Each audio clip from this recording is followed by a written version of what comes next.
Bonjour tout le monde. J'espère que vous allez mieux que moi en tout cas. Je suis un peu malade, donc j'essaye de tenir le rythme, mais ça va le faire. Bienvenue à ma session Comment améliorer l'implémentation des feature flipping.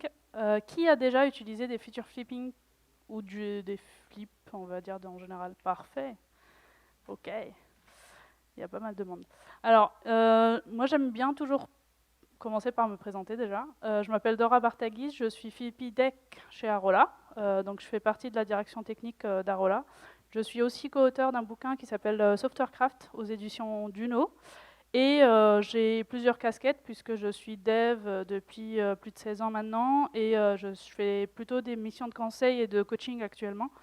Donc voilà. Et j'ai été aussi prof à une école d'ingé à Paris.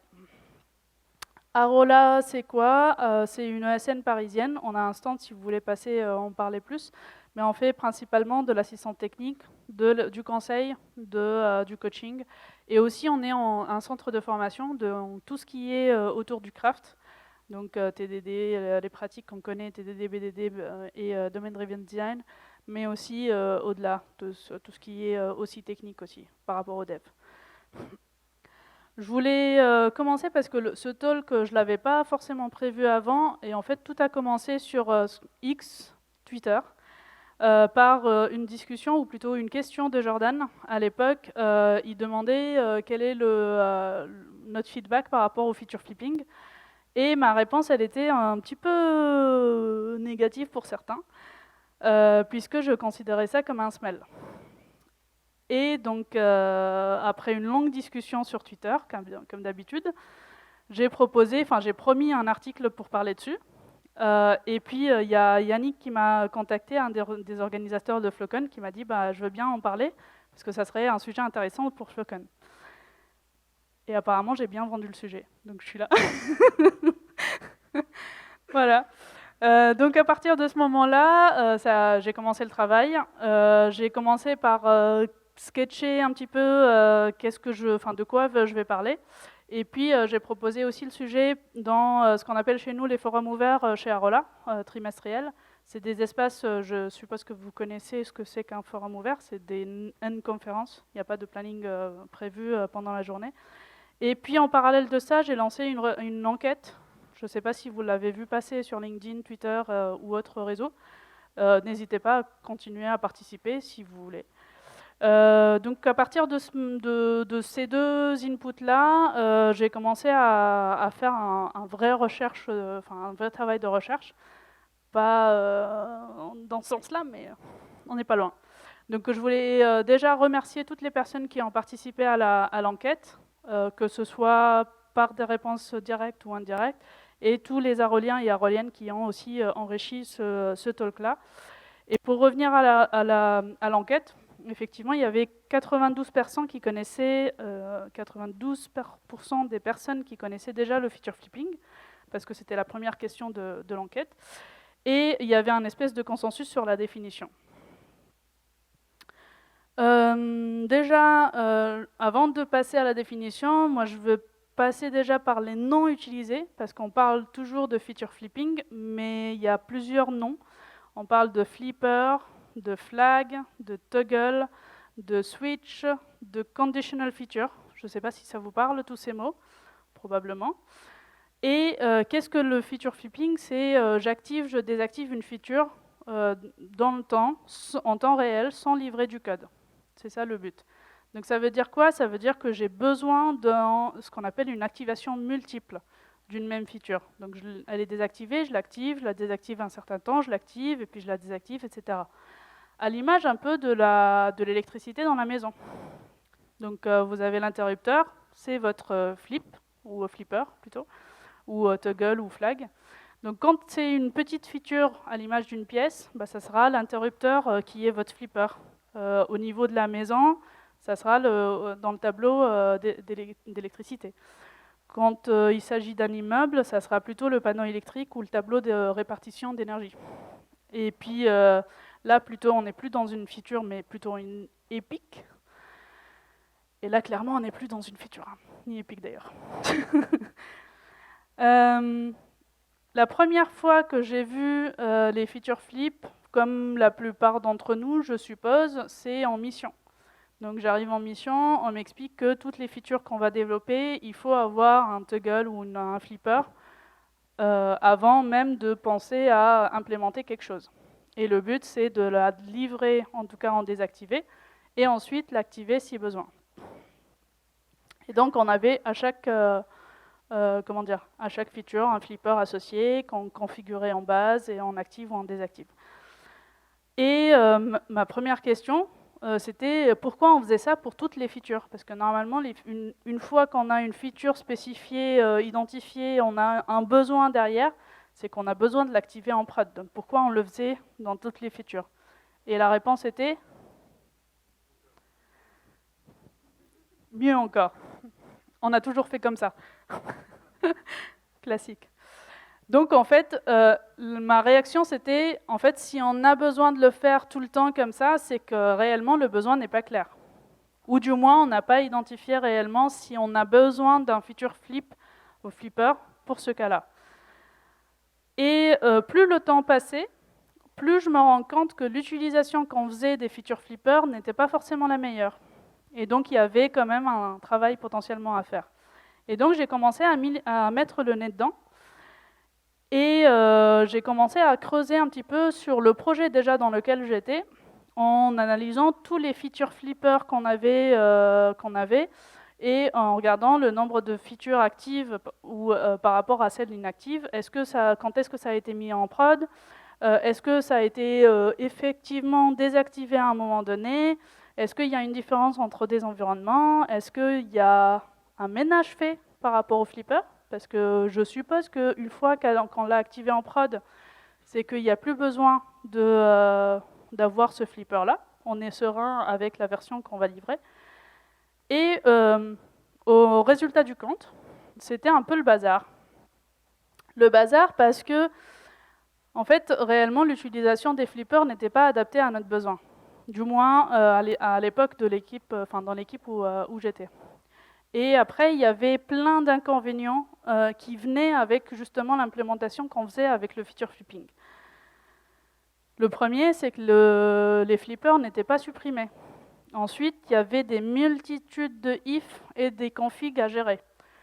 Je vous laisse imaginer un petit peu le code. Donc le code est moins lisible. On ne sait plus quel est le if métier du if configuration technique par rapport au flipper. Et puis le coût supplémentaire d'analyse. C'est que si je fais ma feature et puis ça chevauche avec un autre flipper, quel est l'impact derrière? Si je désactive celle-là et je réactive l'autre, comment ça se passe? Donc on avait vraiment un coût supplémentaire d'analyse à faire pour ne pas se retrouver à je désactive une feature et puis il y a une partie de cette feature qui est liée à un autre flag ou un autre toggle de l'autre côté et on est un peu dans la muse. Et donc ça, c'est la dépendance des flippers. Et puis après, il y a aussi la problématique des tests. Donc que ce soit côté dev ou côté QA, on avait des tests de non-régression à faire à chaque fois en mode off-on de tous les flippers qu'on avait dans la base. Donc il fallait faire attention à tout ça. Si on prend un exemple, imaginez que le rectangle correspond à un scope dans le code. Et c'est pour activer une feature, pardon. Donc parfois on a la même feature mais dans deux endroits du code. Donc on a un if qui se balade dans un coin et puis un autre de l'autre côté. Et puis on rajoute des ifs et puis on a plein de ifs partout, sachant que ça chevauche, etc. Et souvent on a un code qui ressemble à ça. Si ma feature est enabled, alors j'ai aussi une contrainte métier avec, alors je fais ça. Ce qui fait qu'on n'arrive plus à distinguer est-ce que c'est une condition métier, purement métier, ou est-ce que c'est une condition avec un flipper derrière. Bon, quand on essaye d'identifier ça dans une méthode à part, on s'en sort, mais souvent c'est un peu le bazar. Ce qui fait qu'en fin de compte, on se retrouve avec des développeurs et des développeuses soit tristes, soit carrément en colère, et puis ceux qui sont bons, ils désertent. Ils quittent les projets parce que c'est le bazar. Donc ce que je propose, c'est déjà pourquoi on a besoin d'utiliser le feature flipping. Alors par expérience, j'ai trouvé ou j'ai énuméré 3 cas. Donc la livraison partielle, ça veut dire qu'on n'arrive pas à livrer justement la feature pendant l'itération, si on est en sprint ou pendant le temps défini. Et on doit quand même livrer du code, parce qu'on n'a pas envie d'avoir la branche qui dure dans le temps. Il y a l'activation selon le contexte. Donc on active des fonctionnalités selon des segments, ça peut être la zone, un contexte, un environnement, etc. Et puis la dépendance externe. La dépendance externe, ça veut dire qu'on a probablement un service à gérer, enfin qu'on utilise en tout cas, ou qui est géré par une autre équipe. Donc ce n'est pas dans notre périmètre et on n'a pas la main dessus. Et donc on va mettre un flipper pour dire si le service a tendance à ne pas forcément être up tout le temps, je désactive ma feature parce que je dépends de ce service externe. Et donc j'ai posé la question aussi à l'enquête pour essayer de m'assurer que j'ai bien... Enfin, c'est pas que dans ma tête, on va dire. Et effectivement, il y a 29% du coup qui considèrent que la feature ne tient jamais sur une itération. Il y a 27% ceux et celles qui ont répondu qui utilisent le flip pour activer des fonctionnalités par segment, zone, etc., donc par contexte. Et 14% considèrent que sont plusieurs à développer en parallèle. Donc plusieurs personnes qui travaillent sur la même feature, et donc pour ne pas se marcher dessus, on va créer des flippers. Et ce qui m'a étonné, c'est qu'il y a 10% qui considèrent qu'ils testent en prod. C'est lié aussi à on n'a pas le temps pour les tests, donc on doit livrer, quoi. Mais en tout cas, quand on livre en production, ça veut dire quoi? Ça veut dire qu'on a envie de livrer, on va livrer la feature en désactivé, on va l'activer, et puis on teste en prod, et puis s'il y a un bug, on désactive, on va corriger, et c'est parti pour la boucle. Et donc, c'est le cycle qu'on va utiliser parce qu'on n'a pas le temps de tester, d'avoir une phase potentiellement de test, et donc on va tester directement en prod. Mais en plus de ça, grâce à l'enquête, j'ai eu d'autres cas. J'ai énuméré 3, mais il y en a encore d'autres. Mais les 3 principales, c'est le Trunk-Based Development, je ne sais pas si vous connaissez. Je les présenterai juste après. Et puis le deuxième cas, c'est on a un produit qui est en refonte, et donc on a l'ancienne version et la nouvelle version, et on essaye de créer des flippers justement pour activer, désactiver en fonction des livraisons. Et puis un cas où c'est une demande explicite du client, j'ai pas mon mot à dire, on m'impose ça, et puis c'est tout. Vous avez d'autres cas, peut-être? Non? Donc si je résume, on a d'un côté des cas d'utilisation, comme la livraison partielle, l'activation selon le contexte, la dépendance externe, etc. Mais aussi derrière, on a des inconvénients de tout ce qui est feature flipping. Aucun flipper supprimé, les multitudes de if dans le code, donc le code n'est pas illisible, le coût supplémentaire d'analyse, etc. Et donc c'est pour ça que je vous invite aujourd'hui à voir les choses autrement et se poser réellement, finalement, la question, est-ce que j'ai besoin de ce feature flip là ou pas? Et donc, je vais, tout le long du talk, il y aura plusieurs alternatives. Il y aura et de l'organisationnel, priorisation, du design aussi, etc. Donc, je vais commencer par, justement, le trunk-based development. Je vous ai posé la question, est-ce que vous connaissez ou pas? Qui connaît? Ah, quand même, pas mal. Est-ce que vous l'utilisez tous les jours ou juste une connaissance qui l'utilise tous les jours? Ok, 4, 5 personnes. Qu'est-ce que c'est? Pour celles et ceux qui ne connaissent pas, finalement, c'est une approche de développement qui va inviter, en tout cas, à contribuer directement sur un tronc commun. Donc, on n'a pas de branche. Tout le monde développe sur la branche main, on va dire, la branche unique, et c'est elle qui va être déployée à chaque fois. L'avantage, c'est quoi? c'est que d'une, on a une collaboration continue, donc les développeurs et les développeuses travaillent ensemble, et donc ça favorise forcément la communication et la collaboration entre les membres de l'équipe. On n'a pas besoin du coup de séparer, enfin on a en tout cas l'information de tout ce qui se passe sur le projet.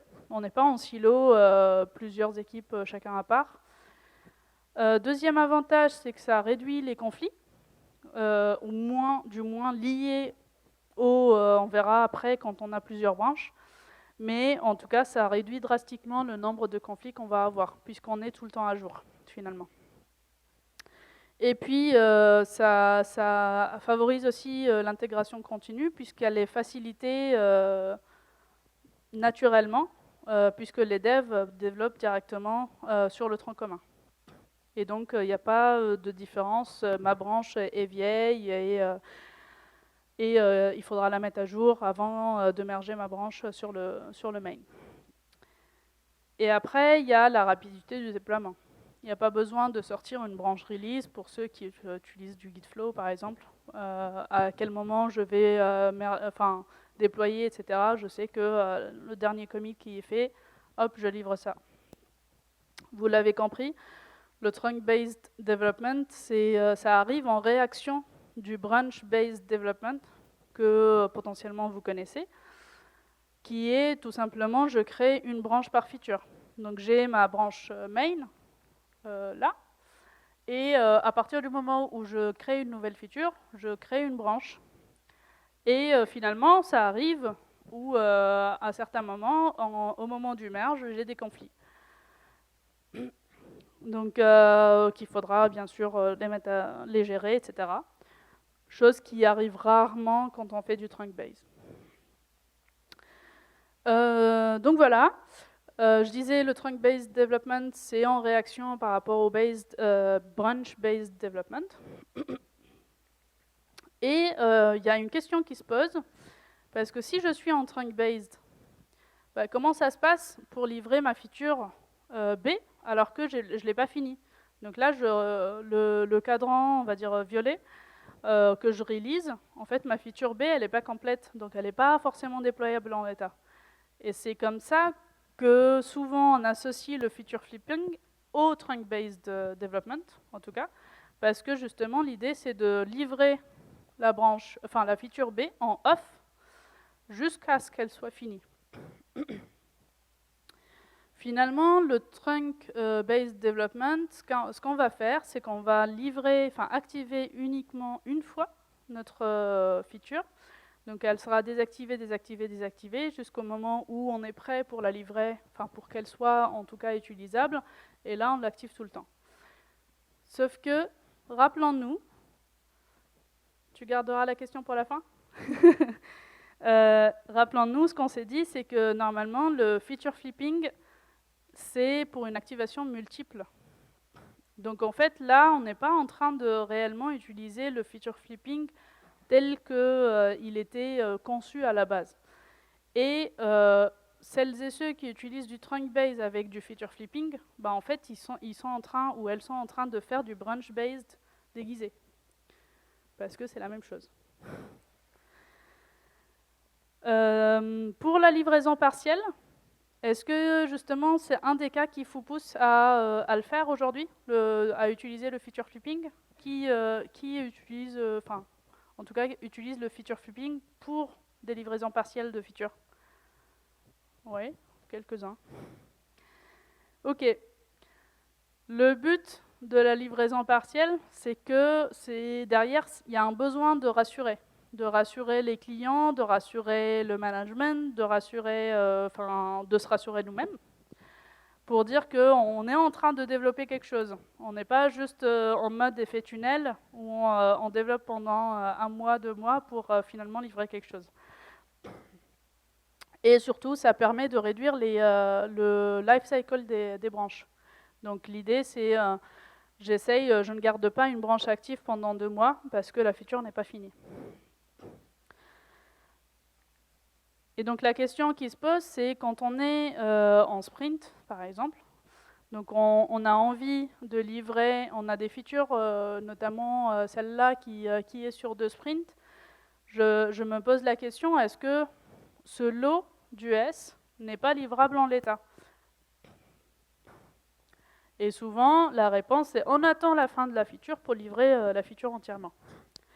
Et là, on revient à des caractéristiques ou des critères que vous connaissez, Invest. Je ne vais pas les énumérer parce que je considère que vous... Qui ne le connaît pas d'ailleurs? Ah bah voilà, je m'en doutais. Personne. Mais c'est surtout, moi, ce qui m'intéresse dans ces critères-là, c'est la partie indépendante et valuable. En fait, on oublie que, justement, une US, quand on va l'écrire, il faut qu'elle soit valuable pour les utilisateurs. Si elle ne l'est pas, c'est que le split n'est pas forcément bien fait. Du moins, peut-être on peut splitter autrement. Et d'ailleurs, il y a Richard Lawrence et Peter Green qui ont créé un espèce de graphe, on va dire, des différents types de splits qu'on peut appliquer. Je ne sais pas si vous l'avez déjà vu. Qui l'a déjà vu, ce graphe-là? Cool. L'idée, c'est vraiment de dire, je peux splitter différemment mes US et j'essaye de voir dans quel cas je suis pour mieux splitter la feature.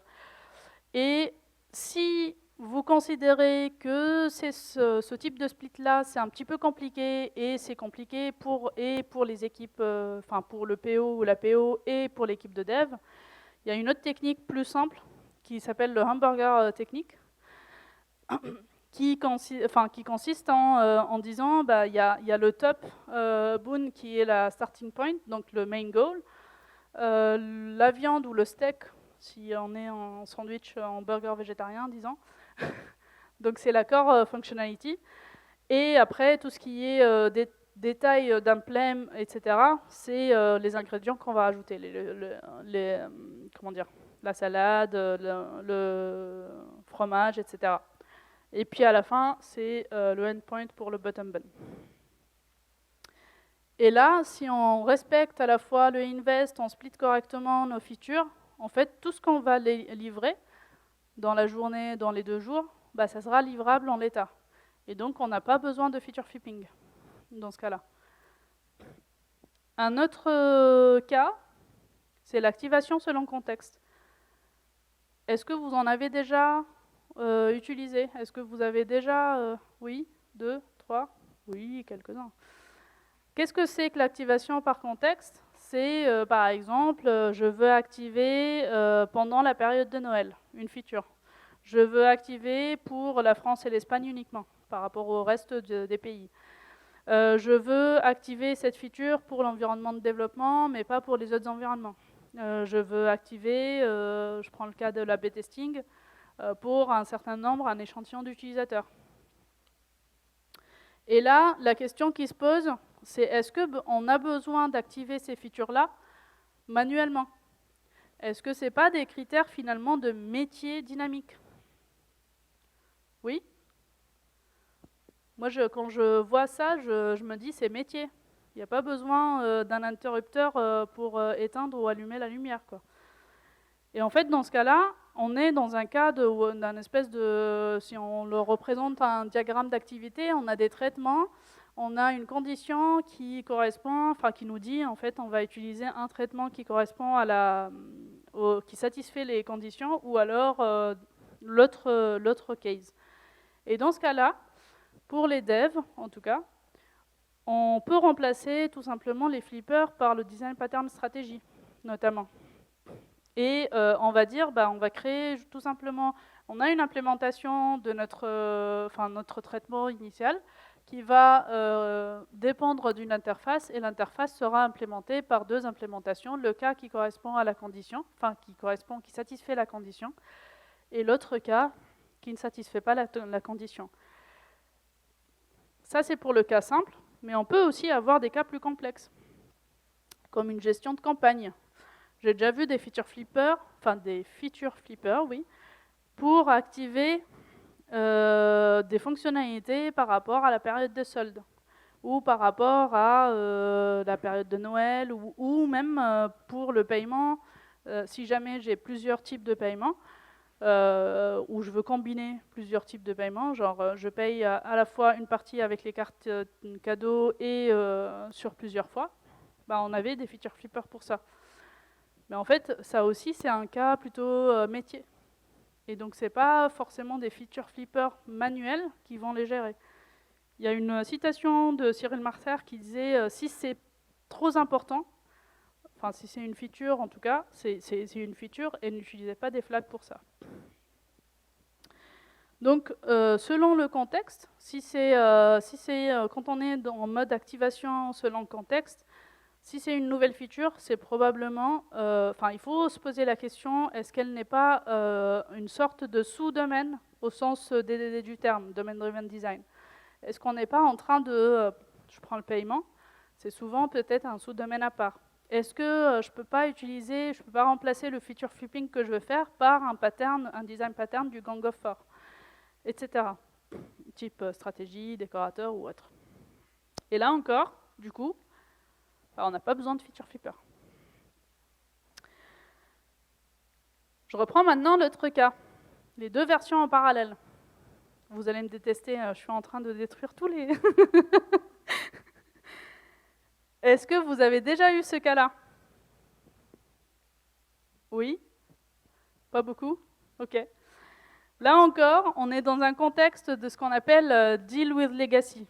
C'est qu'on a un legacy qu'on est en train de refondre potentiellement ou de retransformer. Et on peut avoir plusieurs façons, soit une réécriture partielle, une réécriture peut-être complète, une extraction partielle de notre code pour le remettre ailleurs. En tout cas, tout ça, il y a plein de techniques, justement, j'ai dit Arola est un centre de formation, donc je profite pour faire de la pub. On a une formation signature qui s'appelle Pragmatic Archi, où on présente toutes les techniques pour gérer justement le legacy et comment s'en sortir quand on a un gros legacy qu'on veut refondre. Et une ou deux techniques qu'on présente, c'est le Strangler Application Pattern et ce qu'on appelle la technique de Branch by Abstraction. Alors, le Strangler Application Pattern, ou ce qu'on appelle aussi, ça vient de l'image des Strangler Figs, qui sont des figuiers étrangleurs, je ne sais pas si vous connaissez. C'est des plantes qui, qui poussent autour d'un arbre hôte et qui l'étranglent. En fait, elles prennent toute l'énergie de l'arbre jusqu'à ce qu'il meure. C'est moche, mais on peut l'utiliser dans notre quotidien de dev. Et l'idée, c'est de créer justement la nouvelle application et on ne va pas gérer le legacy et on va considérer que toutes les refontes qu'on va faire petit à petit, en fait, on va les faire directement dans le nouveau code. Et comme ça, le legacy rétrécit et plus on migre d'une feature, on la supprime directement. On ne laisse pas le choix du feature flipper, clairement. Et comme ça, le legacy rétrécit jusqu'à disparaître. C'est un peu l'idée. De l'autre côté, la deuxième technique dont je parlais, c'est Branch by Abstraction. Donc encore une autre technique qui permet là d'apporter des modifications à grande échelle. C'est Martin Fowler qui en a parlé. Et comment ça marche? En fait, on a par exemple des clients qui utilisent le legacy qu'on a envie de remplacer. Donc on va créer une espèce d'abstraction qu'on va router un client pour tester. Et l'abstraction, elle est implémentée par notre legacy, donc. Et si tout va bien, on reroute tous les clients sur cette abstraction. Et ensuite, on va créer la nouvelle version qui implémente cette même abstraction qu'on va tester sur un client. Et si tout va bien, hop, on bascule tout le monde dessus. Et comme ça, on n'a plus de legacy. Et on fait ça petit à petit sur les features. Et c'est un peu le même effet que le Strangler App, c'est que petit à petit, le legacy disparaît.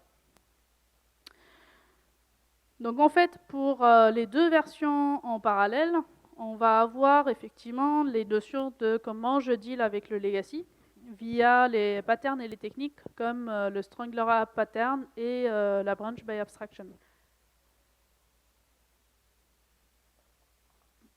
Et encore une fois, donc, vous la voyez venir, j'ai pas besoin de feature flipper.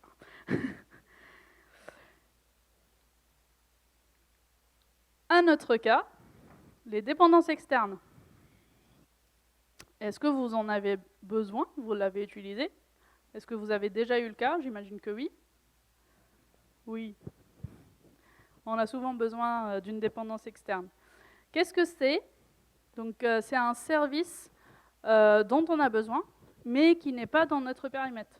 Donc, c'est un service de paiement, par exemple, ou alors une API qu'on appelle d'un fournisseur, ou enfin, ça peut être plein de cas. Là, un service aussi de publication d'actualité, par exemple. Et là, qu'est-ce qui se passe? On a souvent tendance à vouloir appliquer le feature flip pour ou à cause de manque de confiance, de la disponibilité surtout de ce service-là. Donc on n'a pas vraiment confiance en ce service, donc je vais mettre un flipper pour vérifier, enfin si j'ai un bug de prod, hop, je désactive directement. Mais là, je vous propose plutôt une autre technique qui s'appelle le circuit breaker. C'est comme le disjoncteur à la maison. C'est quand il y a un court-circuit, hop, ça disjoncte tout seul. Il n'y a pas besoin que vous allez dans le boîtier électrique pour désactiver toute l'électricité de la maison. On est d'accord? Bah, là aussi, c'est pareil. Et en fait, le circuit breaker, c'est quoi? C'est à la fois un health check, donc il vérifie que le service est toujours disponible. Et s'il y a le moindre problème, si mon health check n'est pas bon, bah là, je désactive automatiquement. Donc c'est une sorte de combinaison entre le health check et le feature flipping. Automatique, encore une fois, pas manuel. Et là, effectivement, si on arrive à implémenter ça, on est tranquille. On gère automatiquement. Il n'y a pas besoin de surveillance humaine, on va dire, par rapport à ce point-là. Maintenant, il y a le cas de la demande explicite du client. Qu'est-ce qu'on va faire pour lui? Vous avez déjà eu ce cas-là? Qui s'est retrouvé en mode imposer le feature flipping? Ah bah pas beaucoup, ça va. Donc dans ce cas-là, effectivement, la personne, enfin il ou elle, potentiellement qu'elle n'a pas compris l'utilisation ou l'usage des feature flippers. Et là, je vais faire un petit peu de pub. N'hésitez pas à lui présenter cette présentation. Voilà. Donc, pour résumer, en fait, le feature flipping, pour moi, c'est c'est une solution de facilité plutôt. Une facilité pour dire, si j'ai besoin, au moins c'est mon côté assurance pour me dire, je désactive au moment où il y a un problème. Une solution de facilité parce que j'ai pas besoin effectivement de m'occuper en tout cas de trouver une autre solution. Mais il faut se dire que cette solution de facilité-là, elle est utile à court terme, mais il faut être conscient et consciente qu'à long terme, ça ne sera pas forcément payant. Parce qu'il y a tous ces inconvénients-là qu'on a vus au début. C'est que le code, il devient de plus en plus difficile à maintenir. Le coût supplémentaire d'analyse qu'on va devoir gérer pour vérifier que tout, si on rajoute un flipper, que ça marche toujours bien avec l'existant. Et donc ça veut dire des non-régressions plus longues, des tests de non-reg plus longs, ou du moins parfois des campagnes même de tests de non-reg. Et surtout, le pire, c'est le turnover dans les équipes. Parce que si les devs ne sont pas contents et contentes de ce qui se passe, de l'environnement technique, ils ne vont pas rester. Et donc, comme on a vu, il y a beaucoup d'alternatives justement par rapport à ça, et les solutions sont multiples, que ce soit par rapport à un meilleur split. Les design patterns, ils ne sont pas là pour faire joli, on peut les utiliser. Domain-driven design, pareil. Si on décompose correctement les domaines et les sous-domaines, on peut se sortir mieux en identifiant les features dans quel domaine c'est, et il n'y aura plus besoin. Et puis des patterns pour gérer les legacy, le strangler app ou alors le branch by abstraction. Et dans le cas ultime, un circuit breaker, ça fera très bien l'affaire à la place d'une activation ou désactivation manuelle des feature flipping. Voilà. Si vous avez envie de continuer à participer à l'enquête, n'hésitez pas. Ça me fera encore plaisir d'avoir des avis encore plus que ceux que j'ai eus jusque-là. Et je vous dis merci.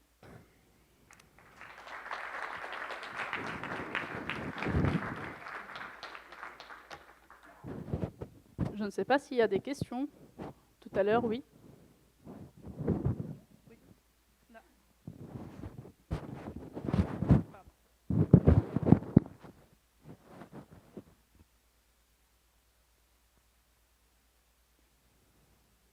Un, deux, trois, un.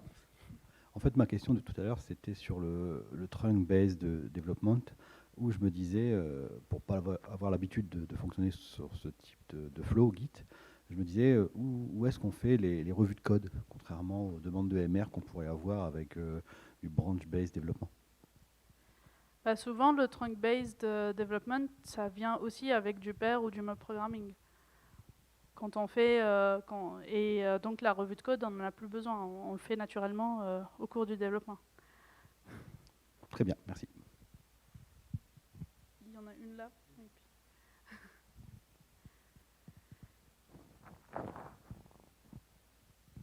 Alors, merci beaucoup pour ce talk, c'était super intéressant.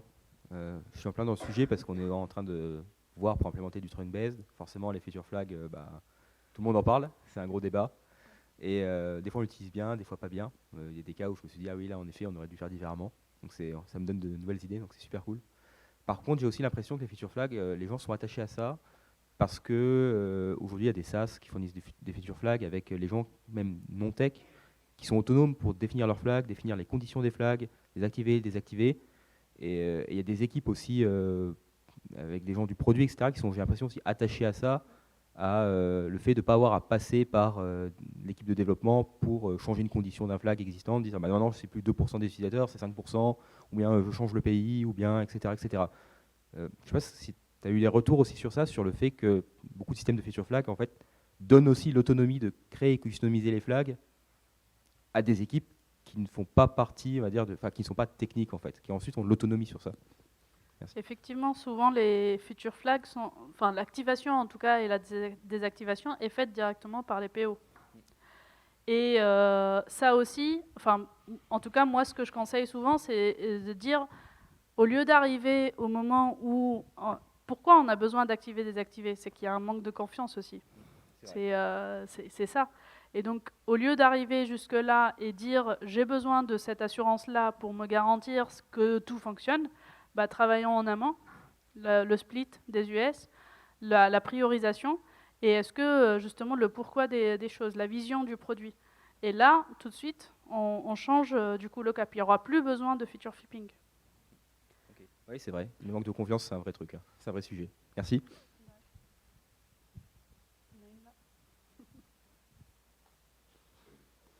Merci. Bonjour et merci pour la présentation. Moi j'ai une question. Est-ce que pour toi, quand tu qualifies une feature flag ou flipping, ça concerne que l'environnement de prod ou même avant en fait, les environnements de dev, de recettes, etc. Parce que souvent on est amené à faire des US bouchonnés pour qu'on puisse avancer, pour qu'on n'attend pas la livraison d'une autre US, d'une autre squad. Et du coup, mais ça reste avant l'environnement de prod. Donc ma question, voilà, est-ce que ça concerne pour toi tout environnement au-delà de l'environnement de prod? Et est-ce que les US bouchonnés pour toi, ça représente des features flipping? J'entends deux questions dans une même. Alors, est-ce que les feature flipping, c'est uniquement pour l'environnement de prod? Non, parce qu'on peut très bien avoir des feature flippers pour les environnements dev, et on a même justement le cas d'activation par contexte. On peut très bien avoir une feature qui est activée dans l'environnement de développement et pas dans l'environnement de prod, par exemple. Parce que justement, c'est un cas de bouchon d'un service externe qu'on n'a pas envie, qui ne propose pas un environnement de dev, notamment. Donc il y a ce cas-là, effectivement. Mais là, pareil, si on utilise le pattern stratégie, on peut dire que dans l'environnement de prod, on utilise l'implémentation de prod, et dans l'environnement de dev, on utilise l'implémentation qui correspond au dev. Et tout de suite, c'est côté IOC, inversion of control, que ça soit géré. Et donc dans l'environnement de prod, je récupère la telle implémentation qui est le bouchon, et dans l'environnement de prod, je récupère l'instance réelle. ça peut se gérer aussi par les patterns, quoi. C'est ça mon point. Et donc, on n'a pas besoin de flipper. Juste derrière. Je voulais, déjà merci pour la présentation. Je voulais rebondir justement sur cette question-là. Il y a ici une histoire de coût, surtout en développement, en environnement de développement. On n'a pas envie de se prendre la tête à faire des solutions qui sont plus coûteuses en temps, sachant qu'on sait très bien qu'on va les supprimer juste avant que ça parte. Enfin, des fois, là c'était en prod dev, mais des choses qu'on fait qu'en dev. Donc voilà, il y a une histoire de coût. En fait, vous n'avez pas du tout parlé d'histoire de coût sur le fait de mettre en place certaines méthodes, sachant qu'il y a certains clients qui m'ont clairement dit que c'était pas grave, c'était du carton. Quelle est la solution à minima qu'on peut mettre en place? Juste une question avant que je réponde pour savoir si j'ai bien compris. La question de coût, c'est par rapport à quoi? Par rapport à l'utilisation des flippers ou par rapport à l'implémentation, genre j'utilise un pattern? C'est l'utilisation des flippers. Des fois, j'ai l'impression qu'on n'a pas le choix, déjà. Et à quel moment, en fait, ça vaut le coup de dépenser de l'argent pour mettre en place, on met des design patterns, on réfléchit vraiment à bien découper les US, etc., parce que c'est quand même du temps, pour peut-être quelque chose qui est jetable. Dans ce cas-là, déjà, si c'est jetable, est-ce que ça ne sera pas un POC? Enfin, c'est dans ce sens-là, si c'est jetable. Ce serait dans un monde idéal. Là, c'est pareil. C'est en amont. On réfléchit de qu'est-ce qu'on va faire. Est-ce que c'est un POC? Dans ce cas-là, est-ce que ça ne mériterait pas, du coup, d'être carrément indépendant de l'application qu'on a en cours, de la déployer ailleurs, pas forcément dans un environnement de dev ou du AT, pour justement tester ce POC-là? C'est la première solution. Et ça coûte pas cher. Enfin, ça coûte pas cher. Ça coûte le coût de l'environnement qu'on veut créer à part. C'est ça ce qui va coûter, potentiellement, si on fait ça. Ensuite, l'implémentation des patterns, ça ne coûte pas si cher par rapport aux librairies ou aux coûts, aux conséquences, en tout cas, des flippers qu'on va utiliser. C'est ça ce qu'il faut se dire. C'est qu'aujourd'hui, effectivement, on a l'impression de faire un flag ou un flipper, ça ne coûte pas cher. Mais derrière, potentiellement, est-ce que la gestion de ces flippers-là, est-ce qu'on l'a fait maison? Donc il faudra créer tous les cas possibles. Est-ce qu'on va utiliser une librairie qui gère les flippers? Là, on rajoute une dépendance à notre projet potentiellement qui n'est pas utile.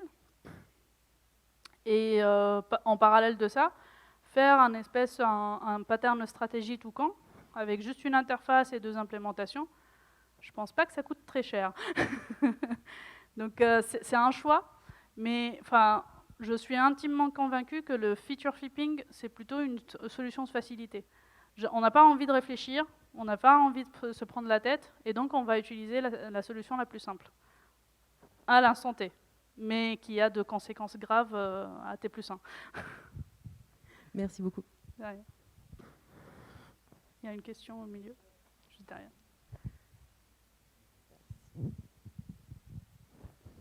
Merci beaucoup, Dora. Je voulais savoir, donc là tu nous as donné beaucoup de cas où on ne devrait pas utiliser les feature flipping. En tout cas, tu avais dit aussi que c'était un SMEL. Est-ce que tu vois ne serait-ce qu'un cas ou quelques cas où ça pourrait être utile? Le seul cas que je vois, c'est celui-là. Et pas que le feature flipping seul. On essaye d'automatiser. En fait, mon point, c'est à la fois l'utilisation des librairies de feature flipping ou des frameworks de feature flipping, mais aussi le côté manuel qui m'embête. C'est que ça veut dire qu'on réagit à un bug, ou on arrive trop tard en fait. C'est que le mal est fait, entre guillemets. Alors que si on fait un health check, par exemple, ou des tests minimalistes pour vérifier que tout l'environnement est OK, et avoir un feature flipping automatique, là, ça me va. C'est juste le côté manuel qui mérite. Merci. Je ne sais pas si je réponds à ta question, du coup. Oui, après si je peux continuer, en fait, moi je l'utilise beaucoup avec le TBD. Par contre, à bon escient, c'est-à-dire qu'il n'y en a pas partout. Il y en a très peu là où on en a vraiment besoin. Je trouve que dans certains cas, pour le TBD, quand on n'arrive pas à découper correctement ou que le client ne veut pas sa boot de future tout de suite avant que d'autres parties de la future soient terminées, etc. Des fois, je vois un avantage quand même. Donc, c'était pour savoir si tu avais aussi une expérience un peu similaire ou pas. Alors, j'ai pas encore vu mais ça veut pas dire que ça n'existe pas, hein, peut-être. Peut-être ça existe, mais en tout cas, j'ai pas encore vu de use case qui mériterait vraiment du feature flipping. Merci beaucoup.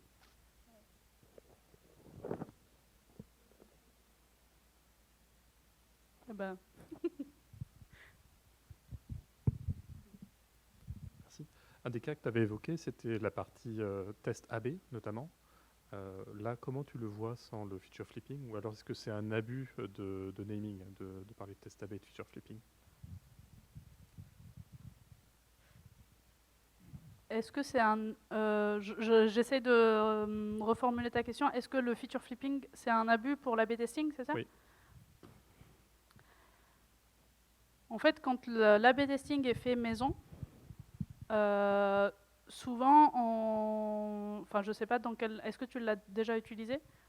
Déjà, la partie A/B testing? Mise en place sur du coup des éléments de front, à la fois sur de la conversion, par exemple en e-commerce, et après sur tester 2 UX, et on voulait déployer.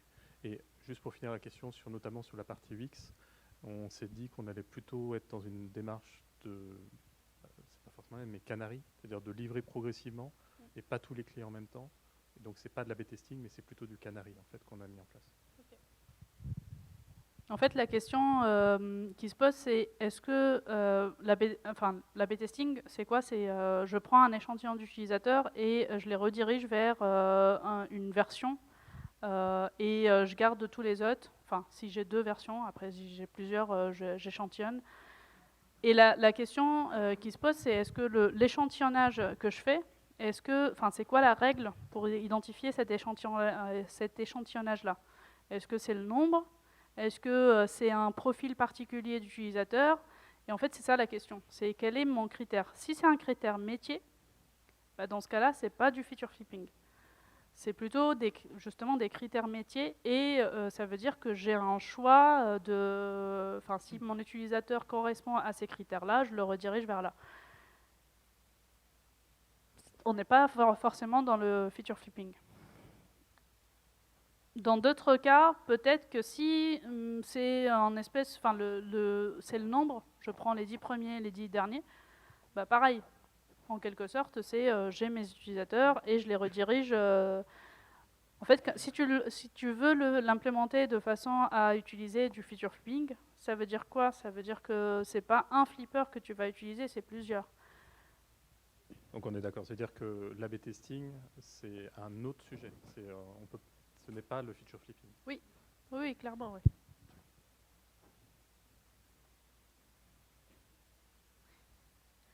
C'est de la marche de la journée.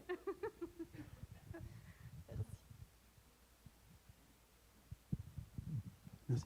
Moi, ma question, c'est pour être sûr, si on devait synthétiser en une phrase, au final, ce que tu dis, c'est qu'il faut éviter d'activer manuellement, mais que ça soit fait automatiquement au final. Si je comprends bien, c'est ça la différence que tu fais entre le feature flag qui est manuel et tout le reste, tout ce que tu présentes, et finalement, il faut que ça soit fait automatiquement d'une manière ou d'une autre. Est-ce que c'est ça? Plus que ça. C'est que ce que je vous invite vraiment à dire, c'est que si jamais vous avez besoin de feature flipping, posez-vous la question, quel est mon use case déjà? Si je suis dans un des cas d'utilisation que j'ai mis, je reprends la slide, hop, celle-là. En gros, si je suis dans un des use cases, vraiment tous les use cases à part la dépendance externe, bah en fait, c'est que j'ai pas besoin vraiment de feature flipping. Le seul cas où je sens qu'il y a un besoin de feature flipping, mais automatique, c'est la dépendance externe. Et là, je fais du circuit breaker plutôt qu'un feature flipping classique manuel. C'est ça mon point. Okay. Parce qu'au final, dans tous les cas, il faudra toujours une condition quelque part.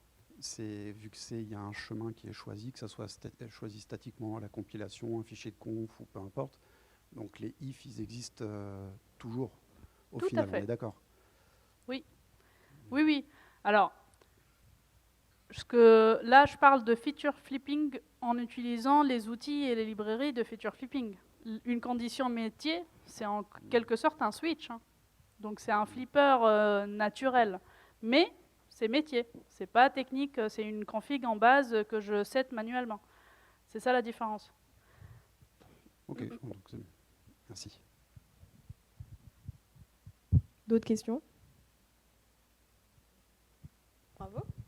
Merci beaucoup.